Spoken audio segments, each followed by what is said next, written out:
This time last year, I would be staying up until 1 AM, either watching YouTube video after YouTube video or playing video games. Unlike before, I currently get 7 hours of sleep and wake up at 5:30 every morning. I've also quit scrolling on YouTube and I only rarely play any video games. Initially, I believed with enough willpower you can do anything, but that just isn't true. Eventually I realized how you can make quitting your addiction literally 10 times easier. All you have to do is change the environment, or more accurately, the associations within that environment. Let me explain. Say you were playing a video game and every time you walked across this bridge, some enemy like a troll spawns in and you had to fight him. Every single time you're about to walk across the bridge, you would think, I'm gonna have to fight that troll again. It's the same for habits. If you game at your desk, every single time you sit down, you'll immediately think about gaming, even if you don't actually want to. Heck, just looking at your desk creates a crave, because you associate your desk with gaming. So how do you destroy these bad associations? Well, you can't. You can't destroy associations, you can only replace them. Instead of associating your bed with scrolling, associate it with sleeping.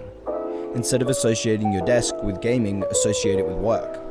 You need every area to have a specific purpose, something that you only do in that area. That's how you reassociate areas with different things. You only do one or two things within that area. But what stops you from just falling into the old habits again? Well, one thing you can try is rearranging furniture. Doing so will make the room feel anew and acts as a clean slate for associations. But that's not quite enough. You have to remove the entry points. Just imagine an entrance to a boss in a video game. You know it's a boss room because it's at the end of a dungeon with massive double doors before you. There's very conveniently a save point and healing items. And there's usually some kind of boss music beginning to play in the background. All those things that make up the environment gives you hints to what's about to happen next. You associate them with the boss fight.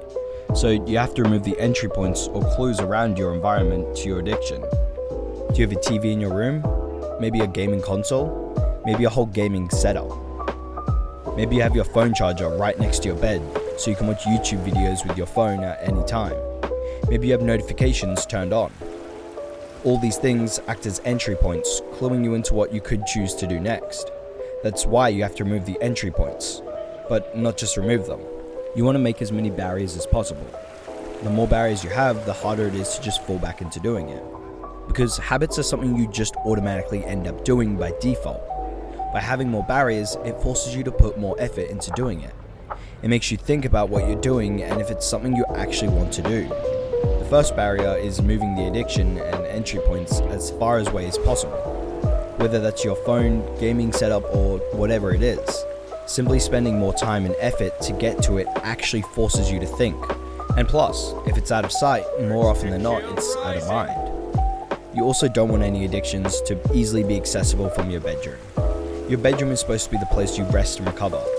If a king would never let an enemy inside his personal chambers, then why would you? After that, it's just about creating as many barriers as possible. If you're addicted to social media, uninstall them. That way, every single time you want to open them, you have to reinstall. That extra few minutes creates a little barrier. You could also turn off remember login details. For gaming, just having the console unplugged every single time makes it take that much more effort. You want to make doing the addiction as uncomfortable as possible, because more often than not, your brain will try to choose the path of least resistance. It is also worth mentioning that each time you relapse, your barriers will be broken, so you have to remember to rebuild them every single time. You can't get lazy and go, oh well, I'll fix it later. You have to rebuild the barrier immediately, otherwise the chances of you doing the same thing again skyrockets. So, to summarize, 1. Determine what areas you associate with what. What specific purpose does each area of your room or home have? 2. Remove any entry points. Anything that could lead you into thinking about or doing the addiction. Finally, 3. Create barriers that make it harder or take more energy to do the addiction. Now, get cracking. If you have time for YouTube, you have time for this. Keep your sword sharp. Bye-bye.